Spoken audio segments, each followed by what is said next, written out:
The Red Cornish Ranger presents Nerds Through Comics.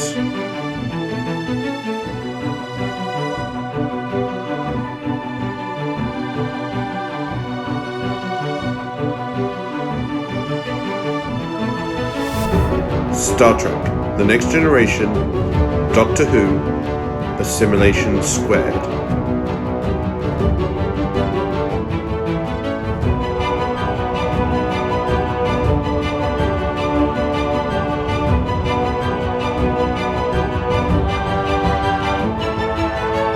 Chapter 6.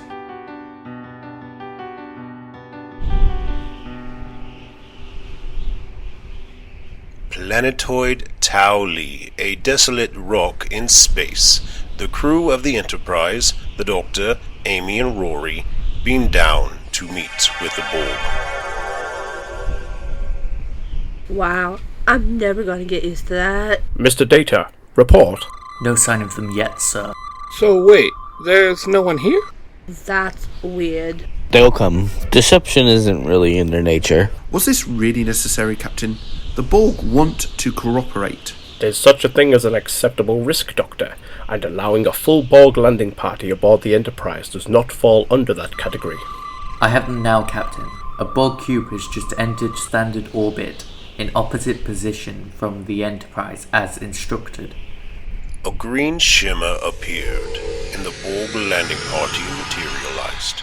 There they are. The two landing parties looked at each other over the desolate planetoid. Phasers set for maximum and automatic phase recalibration, Captain. Captain! We will not enter into this unprepared, Doctor. Locutus of Borg, we have arrived as instructed. And we have come as you have asked. What do you propose? I am Conduit. I have been designed to speak for the collective and serve as the liaison to Locutus during these negotiations. The Borg collective is at risk of falling entirely under the control of the cybermen. This cannot be allowed. Survival of the collective is paramount. You will assist us in eradicating the cybermen. Eradicate? Don't you mean assimilate? Assimilation of the cybermen was attempted. It was not possible. Eradication is required. And why precisely should we get involved in this? Without your intervention, the cybermen will completely submit the collective. Should the cybermen gain the full resources of the collective, your destruction at their hands is a certainty. Do you not consider your survival essential? Indeed. And what guarantees do we have that you won't turn on us at the first available opportunity? The Borg do not guarantee. The Borg do not bargain. The Borg primary imperative is to ensure its continued existence. Existence is paramount. Since your continued existence may safeguard ours, no harm shall come to you. Mutual benefit, Captain. Our survival is their survival. Agreed. How shall we proceed? I will accompany you to provide all data necessary to eradicate the Cybermen and to provide continued communication with the collective. Unacceptable, Captain. Even a single Borg drone aboard the Enterprise constitutes too great a risk. The other Borg drones began removing parts from the lead Borg. All components required for assimilation are being removed from my systems. The risk of assimilation from my presence will be nil. Do you find this acceptable? Mr. Data? Data got his tricorder and scanned the Borg. Confirm, Captain. All the systems and technology necessary to begin the assimilation process are no longer present. Very well then. Commander Riker looked at the Borg drone and realized he knew him. Oh dear God. Bertrand, it's you. You murderers. The Doctor stepped between Commander Riker and the Borg drone. It's Marcus Bertrand, Captain of Potemkin. That man was my friend. You just had to rub it in our noses, didn't you? Come, Commander, this won't solve anything. Bertrand was assimilated when his ship was taken at Delta 4. It was believed that utilizing one you were familiar with would more easily facilitate our partnership. Are you ready to depart? Yes, let us. Canto Enterprise. 8 to beam up. In a flash of light, the away team in the Borg drone beamed up to the Enterprise.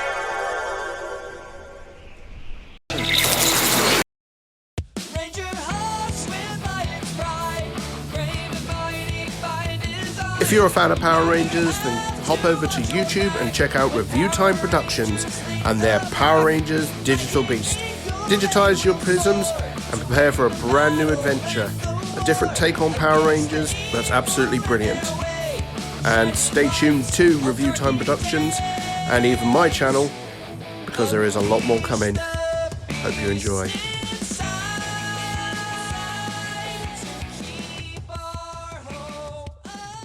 Back to action!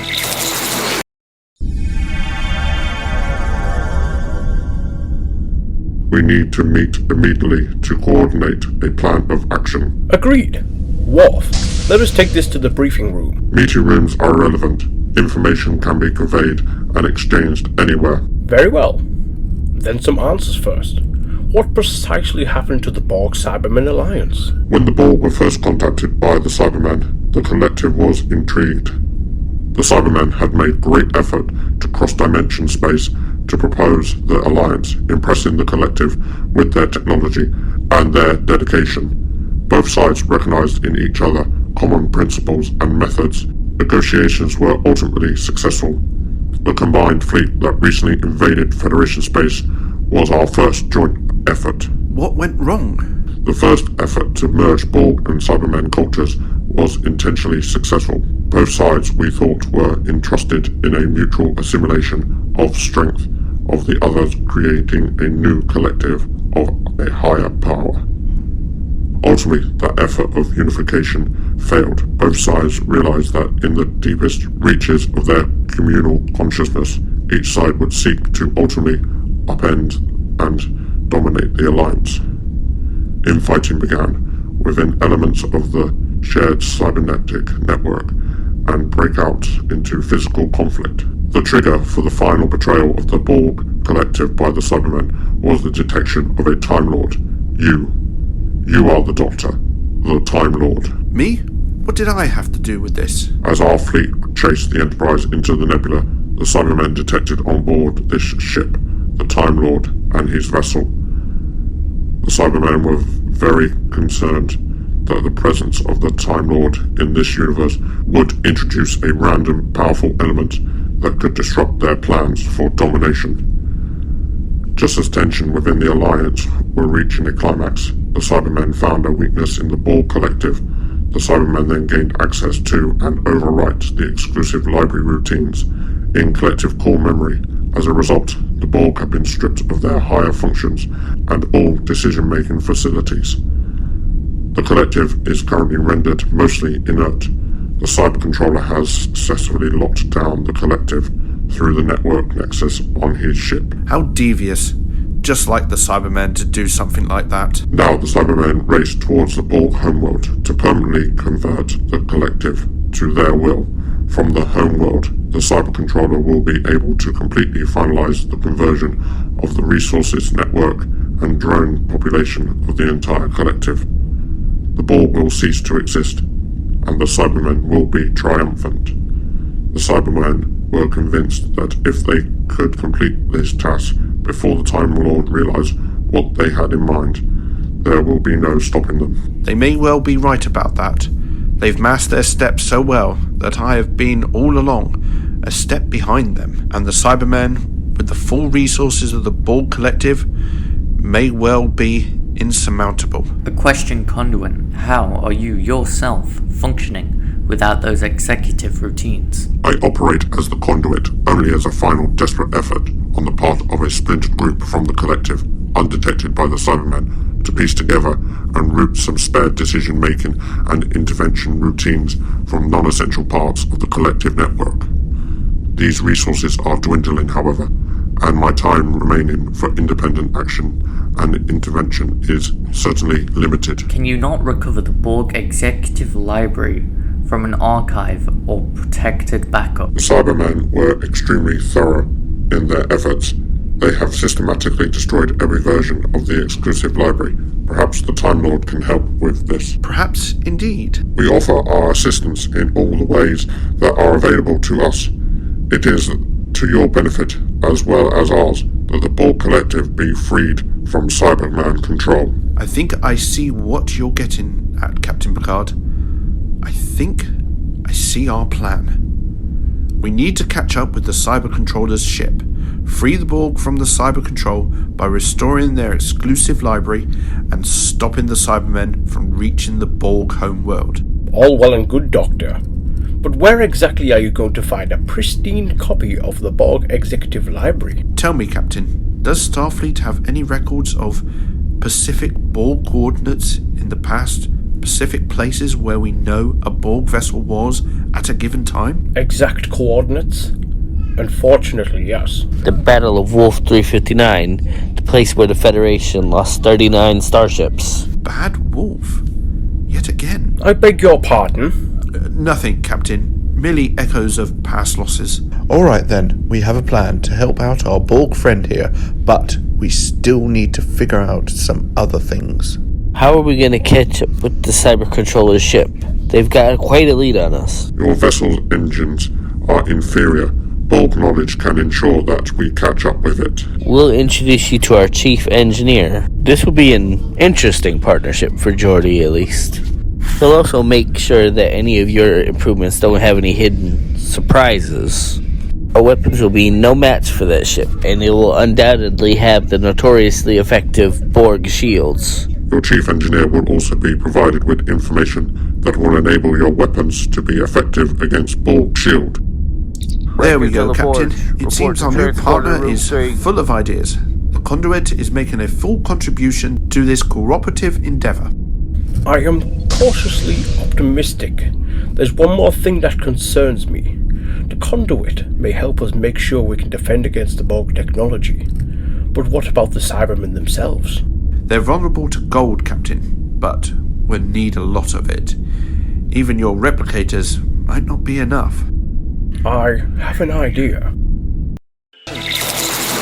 Have you been teleported to the past? Or de-aged to look like a kid again? Or have you delivered a message to some strange woman who asks questions all the time? And are you stuck? Well, call TARDIS Taxis, the taxi service that don't get you where you want to go, but where you need to go. To book TARDIS taxis, simply call the number in last week's paper. Bookings are 6 months in advance. We cannot rearrange your booking, as it may rip a hole in the space-time continuum. Refunds are at the discretion of the Time Lords. Call TARDIS taxis, and we will get you home. One day. Back to action! Back on the ocean planet Naya 7, Captain Picard, the Doctor, Counselor Troy, and Mr. Worf transported down to the mining facility. Magnificent. What a sight. No wonder you come here so often. This is not a leisure stop, Doctor. Our business here is due to the ongoing difficult circumstances. Well, regardless, it's quite a sight to see. Simply marvellous. Fortuitous that this had been our previous stop. Before all this began, luck was on our side. Something we have had precious little of. Time is at a premium right now. I indicate our urgency to the commander, Captain. Someone should be here any moment. As she said this, Lieutenant Amato came walking down the ramp to the landing party. My apologies, Captain. I got here as quickly as I could. Thank you, Lieutenant. I'll get directly to the point. I'm here on an urgent mission and executing a Priority 1 material mandate. We need gold and in great quantity. What can you do to help us? Well, we have a very small amount in our storage facility, but nothing you could not replicate yourself. I take it you need much more than that. Oh yes, much, much more, Lieutenant. Well, Captain, I think you know that the gold is one of the embargoed minerals according to our agreement with the Dai. There is plenty of gold on this planet, but you'll have to talk to them about it. Right. This is what I expected. Lieutenant, would you summon their leader for me? I believe it was Silos that I spoke with earlier. Certainly, Captain. Lieutenant Amato took a small device out and pressed a button. Do they take long to respond?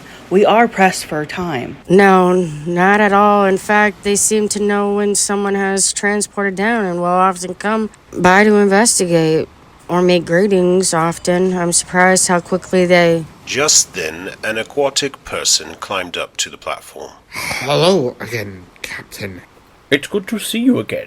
Please, let me introduce you to my ship's counselor, Deanna Troy, and companion, the Doctor. Silos, I've come to ask a favor. They began to tell Silos exactly what is going on and what they need to stop the Cybermen. Captain, I can scarcely believe what you are asking of my people. You understand that the monetary system of my people is entirely linked to a gold standard. Do you not realize the hardship this would create, the potential for economical catastrophe? We do see loss. We would never ask something like this if the cause were not so important and the stakes so high. My people have already provided the Federation so many resources for our planet, Captain, and while I very much appreciate the threat you have described to me, I don't see how I can possibly ask my people to make this sort of sacrifice. Silos, we will make every effort to compensate your people. Silos, I think I understand the situation you're in here. Yours is a small society compared to the Federation, and you did not agree to this initial alliance lightly, if I'm not mistaken. I could tell you that you should help us, for strategic advantage. I could explain to you how helping us now would give you enormous leverage in future negotiations with the Federation, and that would be true. Or I could tell you how helping us now would help you and your people in the long run. I know that your people faced some hard times before the Federation came here, and now you could earn the heartfelt gratitude of thousands of worlds. And I could suggest that you, personally, could benefit politically from helping us raise your stature here and across the galaxy. And that would be true. Or I could tell you that helping us would ensure the safety of billions across countless worlds, beings who otherwise would be lost or enslaved, converted into soulless automatons without free will or the prospect of happiness. And that would also be true. What do you say?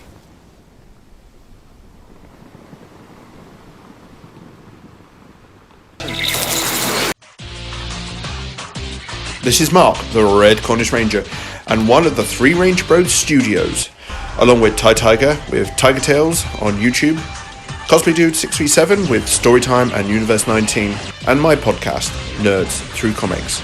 Also, check out the Zeo to Hero Network with Zeo to Hero, hosted by Billy and Jim, the Balkan Scholar podcast, Ben, the Baker Ranger with Baker Ranger Movie Talks, plus the partners of Zeo to Hero. You can check them all out on TikTok and Instagram. And check out Review Time Productions with Digital Beasts and Hunter Time Productions. Both are on YouTube. All podcasts are on multiple platforms, so you can listen to them anywhere. And finally, a shout out to the cast of Nerds Through Comics. You know who you are, and thank you for helping. Now, back to action! Later back on the Enterprise, Captain Picard, Commander Riker, Amy, Rory, and the Doctor rush down to the holodeck, where the TARDIS was parked. We should accompany you, Doctor. Agreed, the Battle of Wolf 359 was a volatile, brutal encounter. Absolutely not. Crossing your own timeline is more than a bad idea. It's the mother of all bad ideas. It's the bad idea that bad ideas have when they're not thinking straight. Could crack the whole of space and time right down the middle. Trust me, we'll be right back. The Doctor shut the door and the TARDIS dematerialized. Trust him? Do you trust him yet, Captain? What choice do we have, number one?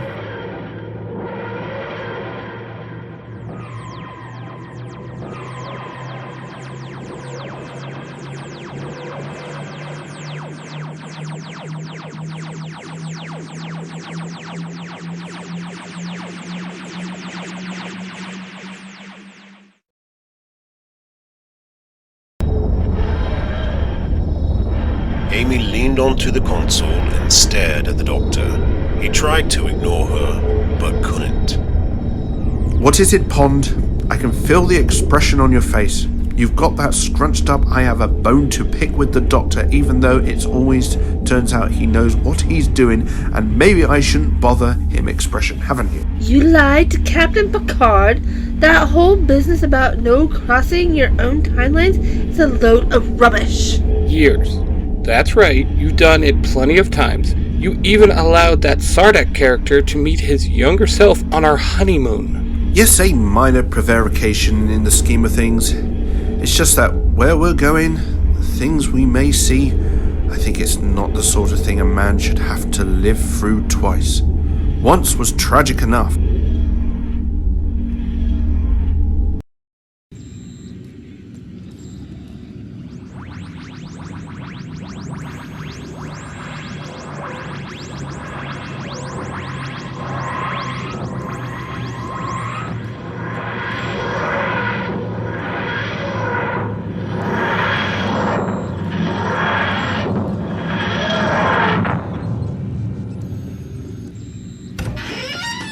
It's warm and it smells funny. Here, like ozone or an air filter. Not the most inviting of surroundings, are they? Let's get what we've come for and make our departure, shall we? The quicker, the better. Do you even know where we're going? Of course I do, Pond. Mostly. Luckily, that charming android fella gave me one of these to help with the directions. A little clunky, but reliable. The tricorder, that is, not the android. Although, he seems very reliable, come to think of it. As they came around the corner, Amy came face to face with a Borg drone. Amy? Relax, Amy. It's like they don't even realize we're here. Okay, now that's just creepy. Not 2 feet from them, Borg drones went about their duties, completely unaware of their 3 guests. As long as we don't interfere with them. Yes, we're beneath their notice. Come along, Pons. If I'm reading this correctly, we should be getting close. Doctor, take a look in here. Is that... I'm afraid so. Standing in front of a view screen watching over the battle was a Borg drone. But unlike any drone they had seen, this drone was made for one reason: to assist the collective assimilate the Federation. His name is Locutus, the assimilated form of Captain Picard. It's Captain Picard himself, enslaved to the collective. I can imagine no worse a fate.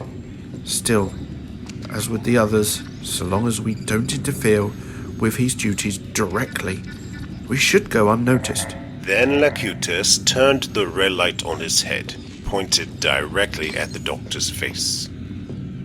Oh dear. The narrator and Lieutenant Worf was played by Ben, the Baker Ranger. The Doctor, Borg Drone, and Silos, Mark, the Red Cornish Ranger. Amy Pond, Cosplay Wife, 637. Rory Williams, Cosplay Dude, 637. Captain Picard, V. Commander Riker, A Crown 39. Commander Data, Ghost Galaxy Cosplay. Councillor Deanna Troy, Foxy Who, Lieutenant Amato, Vala Midnight.